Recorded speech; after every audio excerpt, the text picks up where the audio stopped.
मतदान आहे आणि भारतीय राष्ट्रीय काँग्रेस पक्षा जो अधिकृत उमेदवार आहे श्री गोवलदादा पाडवी या इच्छा आहे की नवापूर तालुका फिरीन आपण मतदारांना भेटी लेतात यहाँ दर्शन लेता कारण बऱ्याच वेळा आहे की रे कामागावात उमेदवार आलोच नाही मिळत नाही मामाई देखत नाही हे की खूप वेळ आहे एक सुशिक्षित तरुण आणि सुशिक्षित आहे की आपण उमेदवार आहे वकील आहे आणि समाजा खातर जो काही काम केलं आहे ती या तडमडीकी काम केली हो आणि या आघाडी बी काम केली एपलाल उमेदवारी घोषित व्हाल्यानंतर बऱ्याच लोक चर्चा वेळी याला नाही दान तुझे तियाला नाही दान तुझे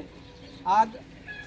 एपला जे मेहनत ली रही आज खरोखर लागे की एकदम जो उमेदवार देवनू आथो तो योग्य उमेदवार आपण मिळलो आहे आपण समाजा भलो केली समाजा खातर लढी या खातर तुम्हा आशीर्वाद तुम्हा सहकार्य लागणार आहे 13 तारखेला जो मतदान होणार आहे आपला हा निशाणी आहे आता पोंजो 2 नंबरावर ये बाकी काही जास्ती विचार ना केनू आता पोंजो वेणू आहे आणि जास्तीत जास्ती कोगलपाडा ग्रामपंचायत आपू जे की ताबाम लाला जे की जास्ती मत आहे की आपू इहून सरपंच निवडे आलो एक मत आहे तुम्हा गोवालदादाला देजा एक तुम्हाला विनंती की हूँ आज लोग नवापूर तालुका जो विकास वेलो है नाईक साहेब आहे माणिकराव दादाई केलो आहे त्याचप्रमाणे विकास एपला बी केरी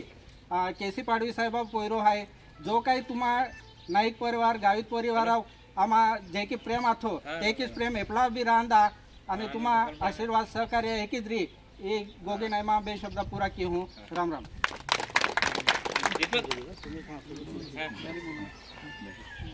नमस्कार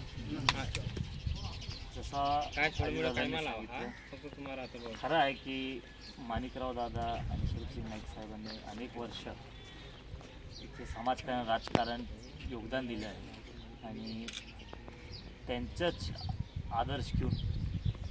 नवापूर तालुक्याच्या आज भावती भेट करत आहोत खरं आहे इकडे ज्येष्ठ नेते आहेत मला फक्त एकच महिना झाला निवडणुकीत उतरून तर निश्चितपणे जे ज्येष्ठ नेते आहेत श्रेष्ठ नेते आहेत त्यांचेही मार्गदर्शन मला लागणारच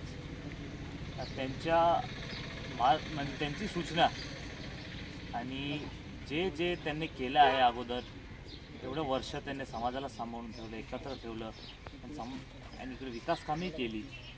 हे खरं उदाहरण आहे माझ्यासारखे म्हणजे मी तर नवीन आहेच माझ्यासारखे नवीन लोक अनेक असतील उमेदवारी करत त्यांच्यासाठी एक आदर्श आहे ते आणि खरं आहे आज जी निवडणूक आहे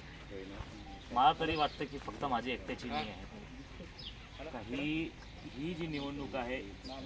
ही राष्ट्र पातळीवरची जी घडत आहे भाजप जे घडवत आहे त्याच्या विरुद्ध लढा देण्यासाठी निवडणूक आहे संविधान राज्यघटना वाचवण्याची निवडणूक आहे लोकशाही जिवंत ठेवण्याची निवडणूक आहे आपल्या देशावरती जास्त तर काय बोलायला हे नाही आहे की नवापूर तालुका बऱ्यापैकी मतदान करतं काँग्रेसच बाजूने आहे पण तरी थोडक्यात मी आपलं हेही सांगू इच्छितो की देशात काय चाललं आहे मणिपूरची घटना आपल्या सर्वांना माहिती आहे मध्य प्रदेशने जे घडलं तेही आपल्याला माहिती आहे म्हणजे जिथे जातो तिकडे आदिवासींवर अत्याचार होत आहे येत आहे कंत्राटी पद्धतीने नोकर भरत्या होत आहे आणि असे अनेक मुद्दे आहेत ज्याच्यामध्ये आदिवासींना त्रास होणार आहे मी हायकोर्टात सुप्रीम कोर्टात वकिली करत होतो तिथेही आदिवासींचे प्रश्न मांडले आहेत आता वडिलांनी जेव्हा मंत्री असताना काही रस्ते कामांची यादी जाहीर केली होती महायुतीची सरकार आली भाजपची सरकार आली त्याने स्थगिती लावली ते स्थगिती उठवण्यासाठी मी हायकोर्टात गेलो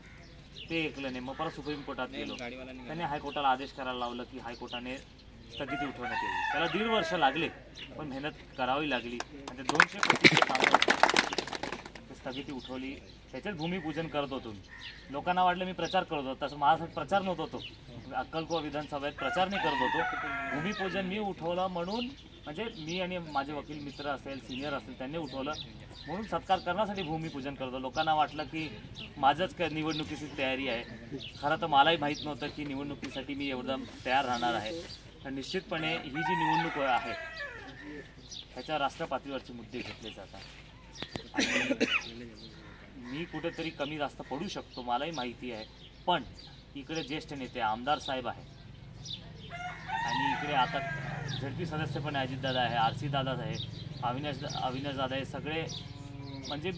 युवा आहे पण त्यांनाही अनुभव आहे त्यांचे अनुभव काम येणार त्यांची मार्गदर्शन काम येणार तुम्ही इकडे जे बसते तुमची सूचना मार्गदर्शन कामा येणार आहे. तुम्ही जे सांगाल तसं मी करणार. तसं हायकोर्टात सुप्रीम कोर्टात वकिली करत होतो. तुम्ही संधी दिली तर संसदेत जाऊन तुमची वकिली करण्याची मला मोठा प्रसंग आहे. ती मोठी वकिली आहे आणि निश्चितपणे आज नंदुरबार लोकसभा मतदारसंघात जो भ्रष्टाचार चालला आहे, एकच कुटुंबातले मंत्रीचे वेगळे टक्केवारी, खासदारांची वेगळी टक्केवारी, अध्यक्षपद ती वेगळी टक्केवारी, एकाच कामामध्ये ते वेगवेगळ्या टक्केवारी खात आहे. कॉन्ट्रॅक्टर एक वेगळ्या टक्केवारी खातोय. तर खरं